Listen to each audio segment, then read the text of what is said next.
আজকে আমরা কত অধ্যায়ের পড়াটা শিখব? নবম অধ্যায়ের নাম কি? রাজবিদ্যা রাজগুহ্য হোক। এখান থেকে আমরা কত নাম্বার শ্লোক শিখব? 34 নাম্বার শ্লোক কে বলেছেন? শ্রী ভগবান বলেছেন। আমরা শব্দগুলো জেনে নিই। মনমনা ভব মদ ভক্ত মদিয়াজি মাম নমস্কুরু মামেব ঈশ্বসি একতৈবম আত্মানাম মৎপরায়ণ। মনমনা ভব মদ ভক্ত মদিয়াজি মাম নমস্কুরু মামেব ঈশ্বসি একতৈবম আত্মানাম মৎপরায়ণ। আমরা এই শ্লোকটিকে 30 ছন্দে পাঠ শিখব। মনমনা ভব মদ ভক্ত মদিয়াজি মাম নমস্কুরু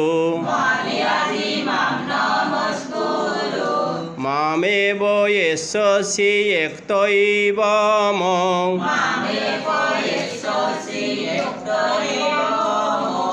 আত্মানাম মৎপরায়ণ। মনমনা ভব মদ ভক্ত মদিয়াজি মাম নমস্কুরু মামেব ঈশ্বসি একতৈবম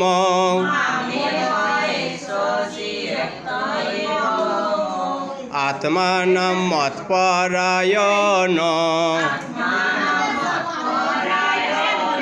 শ্রী ভগবান বললেন, তুমি সর্বদা মনকে আমার চিন্তায় নিযুক্ত করো, আমাতে ভক্তিমান হও, আমার পূজা করো, আমাকে নমস্কার করো। এই রূপে মতপরায়ণ হয়ে আমাতে মন সমাহিত করতে পারলে আমাকেই প্রাপ্ত হবে।